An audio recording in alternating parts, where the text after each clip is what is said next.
Selamat siang, jua-jua, horas mejua-jua. Terkait pertanyaan apa yang menjadi pengertian laporan, kemudian pengaduan dalam proses pidana.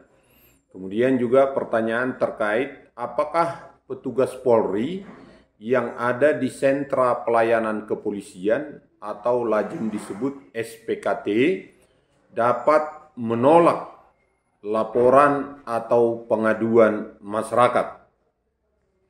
Untuk menjawab pertanyaan ini, kami tentu akan mendasarkan pada hukum acara pidana, ya, sebagaimana dirumuskan dalam Undang-Undang Nomor 8 Tahun 1981 tentang hukum acara pidana atau lazim juga disebut dengan KUHP. Dalam rumusan hukum acara pidana ini atau secara spesifik disebutkan pada rumusan pasal 1 angka 24 disebutkan bahwa yang dimaksud dengan laporan adalah pemberitahuan yang disampaikan oleh seseorang karena hak atau kewajibannya berdasarkan undang-undang kepada pejabat yang berwenang tentang telah atau sedang atau diduga akan terjadi peristiwa pidana. Kemudian, pengertian dari pengaduan adalah pemberitahuan yang disertai dengan permintaan oleh pihak yang berkepentingan kepada pejabat yang berwenang untuk menindak menurut hukum seseorang yang telah melakukan tindak pidana aduan yang merugikan dirinya. Terkait tindak pidana aduan atau lazim juga disebut dengan delik aduan, ini masih diberikan kesempatan kepada pihak yang dirugikan atau pihak yang mengalami peristiwa pidana untuk mempertimbangkan apakah yang bersangkutan terhadap peristiwa yang dialami meminta untuk dilakukan proses pidana atau tidak. Karena apa? Dalam hal peristiwa pidana yang bersifat delik aduan ini masih diberikan ruang pertimbangan kepada seseorang yang dirugikan untuk menilai dampak, manfaat, dan kerugian yang akan dialami dalam hal proses pidana akan dilakukan. Sedangkan sebagai yang menjadi contoh yang dikualifikasi sebagai delik aduan ini adalah salah satunya adalah terkait tindak pidana perzinahan sebagaimana dirumuskan dalam pasal 284 KUHP. Kemudian juga tindak pidana penghinaan sebagaimana dirumuskan dalam pasal 310 KUHP. Berbeda dengan delik biasa di mana delik biasa ini tidak mengharuskan adanya pengaduan untuk dapat dilakukan proses pidana. Kemudian kami sampaikan juga terkait proses pidana, terlebih dalam hal dilakukan proses pidana dari awal yang itu adalah dilakukan dari kepolisian sebagai bagian dari subsistem peradilan pidana di Indonesia, dikenal juga istilah laporan polisi. Apa yang dimaksud dengan laporan polisi adalah sebagai bukti tertulis atas laporan atau pengaduan terkait dugaan tindak pidana terkait dugaan tindak pidana yang terjadi di mana laporan polisi ini merupakan syarat untuk dapat dilakukan penyidikan. Jadi terkait adanya laporan atau pengaduan sebagaimana diatur dalam hukum acara pidana Indonesia untuk dapat dilakukan proses pidana yang diawali dari kepolisian, maka laporan atau pengaduan ini akan dituangkan dalam bentuk laporan polisi. Hal mana dapat kita lihat atau didasarkan pada ketentuan Keputusan Kabareskrim nomor 82 Romawi 12 tahun 2006.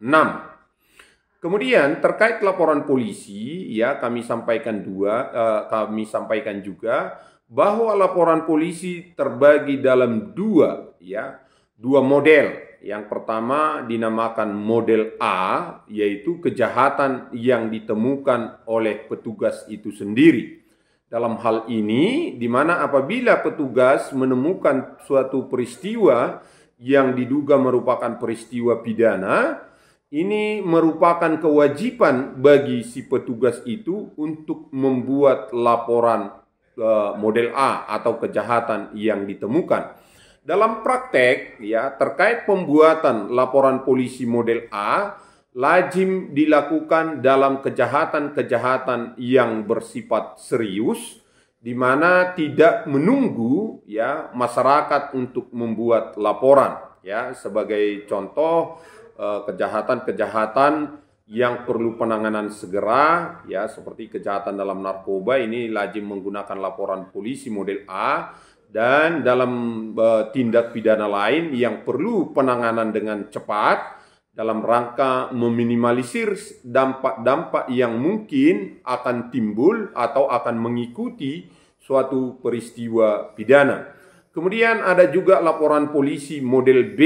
Laporan polisi model B ini adalah laporan yang diterima atas adanya laporan atau pengaduan dari masyarakat yang kemudian dituangkan dalam bentuk tertulis yang dilakukan di Sentra Pelayanan Kepolisian Terpadu atau SPKT.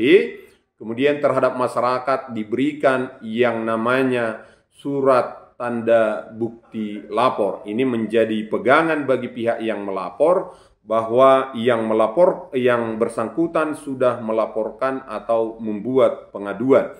Kemudian menjadi pertanyaan, apakah petugas yang ada di Sentra Pelayanan Kepolisian Terpadu itu boleh menolak laporan?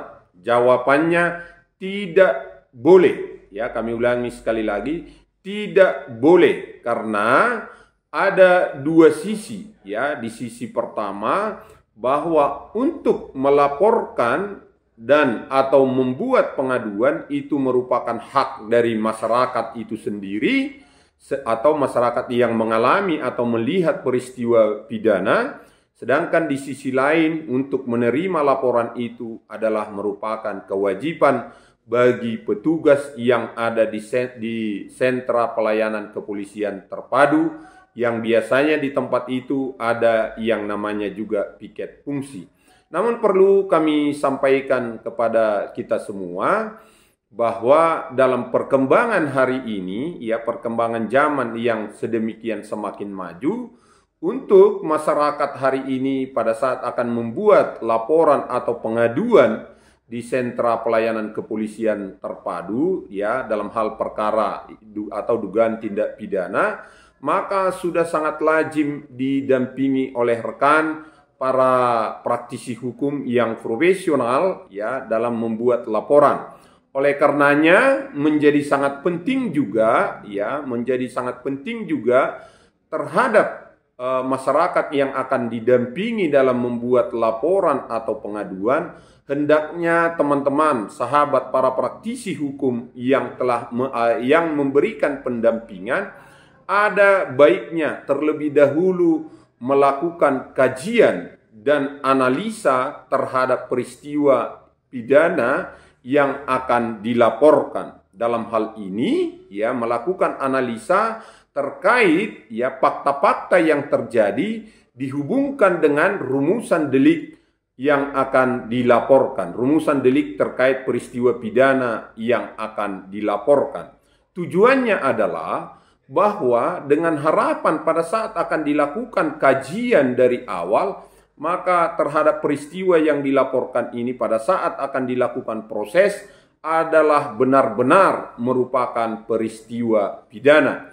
Karena setelah laporan atau pengaduan yang diterima dan dituangkan dalam bentuk laporan polisi, selanjutnya akan dilakukan penyelidikan, dilakukan penyelidikan oleh penyelidik dalam rangka menentukan peristiwa yang dilaporkan merupakan peristiwa pidana atau bukan. Hal ini sebagaimana dirumuskan dalam ketentuan pasal 1 angka 5 KUHP.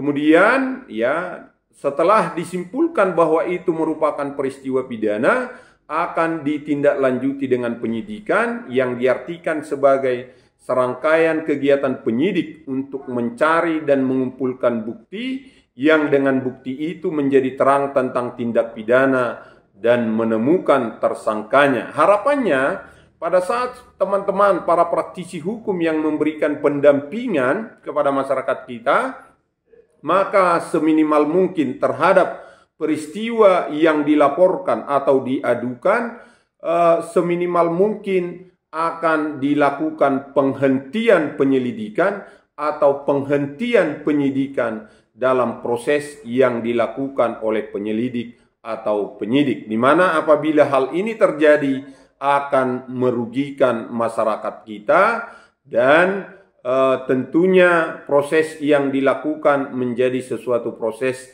yang memakan waktu dan berdampak kerugian kepada masyarakat, sementara masyarakat kita sudah didampingi teman-teman para praktisi hukum yang tentunya sudah sangat menguasai di bidangnya masing-masing.